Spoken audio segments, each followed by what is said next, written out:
Welcome back to another episode of Light Beer, Dark Money. I'm Sean Milburn. And I'm Chris Clements. And we are talking a little bit today. So Italy has elected a new prime minister. Yes. The most far-right government since Mussolini is what the Washington Post said. Of course they did.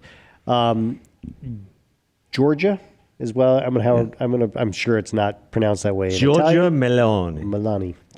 You have to say it with an accent. Yeah, I can't do that. Very conservative. Yes. I would say if she were in the U.S., she'd be a very conservative Republican. Yeah, absolutely. And pretty traditional in the sense of, she has strong positions, but they're not outrageous at all. And it's very interesting to see how the left-wing media is really trying to lean in on, this is the fascist party. This is the most, like you said, right-wing government since Mussolini. Yeah. And the left losing their mind over this is really funny to watch. The opposite, because she's talking about trying to reinstitute the value of the family, traditional values, that kind of thing, which is exactly what Mussolini and Hitler were against. Absolutely. They were killing people. I mean, they were the ones sterilizing people. It was just, it's absurd. The historical revisionism that the left tries to paint on this. No, you're But it gets right. even worse. Okay. So she gave a speech to I want to get this right, the World Congress of Families in 2019. And it is a pretty awesome speech. I would commend you to go watch it. However, YouTube in the last few days has taken it down. Now, apparently they've put it back on. I haven't looked. But apparently they said they made a mistake. It violated their community values, whatever that means on YouTube or Twitter or whatever else. And supposedly it's back on there. But in that speech that you're referencing, she said some things that you could only wish conservative Republicans in America would talk about and not shy away from. Yeah. In terms of the importance of the family, the importance of being a father, a mother, a sister, brother, whatever it is, and not being X, Y, Z person. Yeah. I mean, she goes brilliant. It goes to the point where we are not a number. We are individual humans, and the financial corporate elitists want us to be, just numbered consumers. I mean, it's a very interesting and worthwhile speech to watch. So I would just Google, Giorgia Meloni, World Congress of the Family of World Congress of Families. She's impressive. It's very interesting. Lately, you see we have a new prime minister in Great Britain. Yes, a woman, conservative. It's the third woman in Great Britain to be prime minister. All of them have been conservative. Yep. Margaret Thatcher, and then, oh my gosh, it's based on Theresa May, and now Liz Truss. And then with the first woman prime minister in Italy, conservative. I think this the trend might be that the first woman president of the United States is probably going to be a Republican. Well, I think that's always been the case.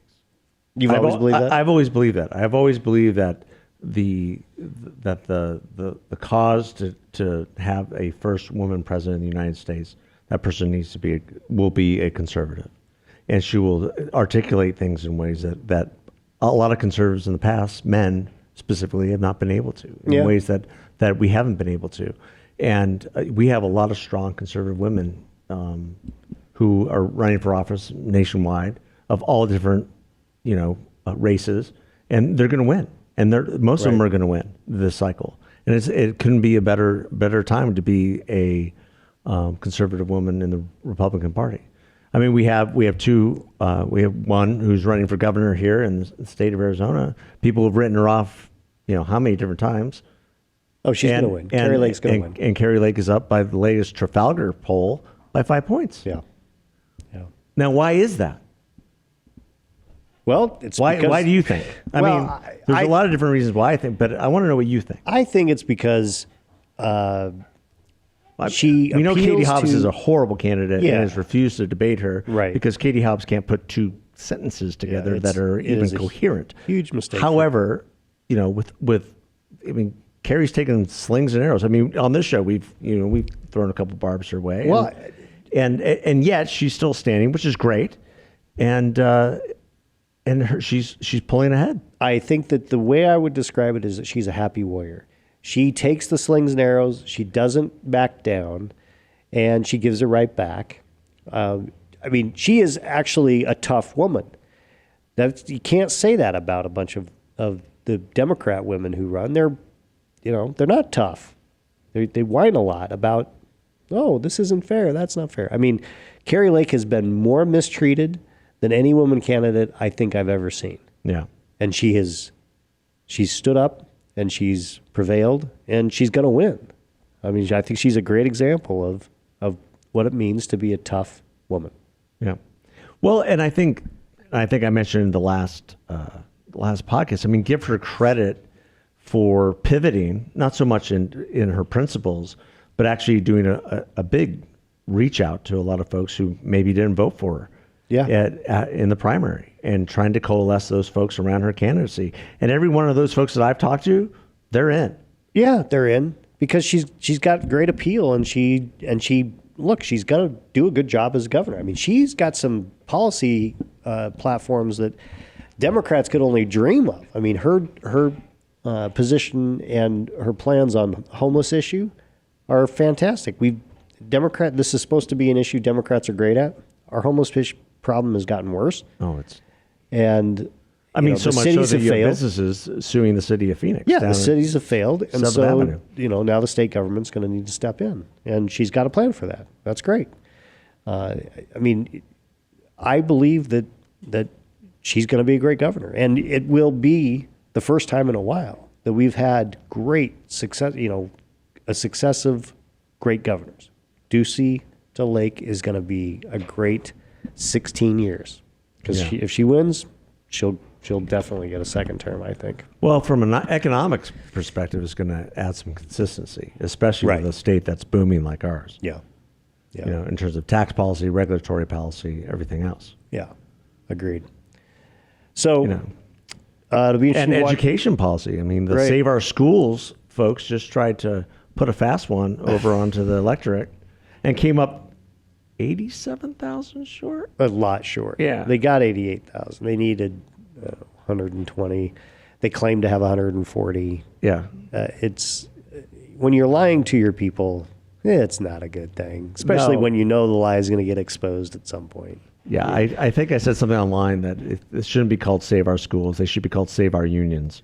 Yeah, no, Because that's what absolutely it's all about. 100%. This has nothing to do with the students. Nothing. And what they were trying to do is pass an initiative to make I would say Governor Ducey's signature achievement, one of the signature achievements in passing universal school choice, to make that null and void. And I don't think even if they got that passed, that initiative would have passed. It had been on the ballot in 2024. Yeah. But yeah, I mean, all they would have done is delayed the inevitable, which is it's going to happen because parents ultimately want to be able to send their kid where they're going to get the best Parents education. crashed the website. Did you read that? I didn't Yeah, crashed the website to apply for apply for the credit. Wow. Well, good for Crashed the them. website, Good for them. which is the best thing. Yeah, absolutely. There's, teachers unions, the union leadership has been among the worst when it comes to actual achievement for students. Well, and they were completely exposed during the pandemic with trying to, with the Zoom teaching and everything else, in terms of what they were trying to teach. Right. Critical race theory and everything else. I mean, it's no secret as to why these things are issues right now because, what? You're doing what with my kid? Yeah. I mean, and it is my kid. They are not subservient to the state, no matter what you think. Well, there's a John Stossel piece that the union member, Stossel says, well, isn't competition a good thing? And he said, well, not in education. It's like, what in the world are you talking about? So you want your kid to be stuck in a failing school. that's not good. I mean, that's good because competition is not good. That's just, it is a...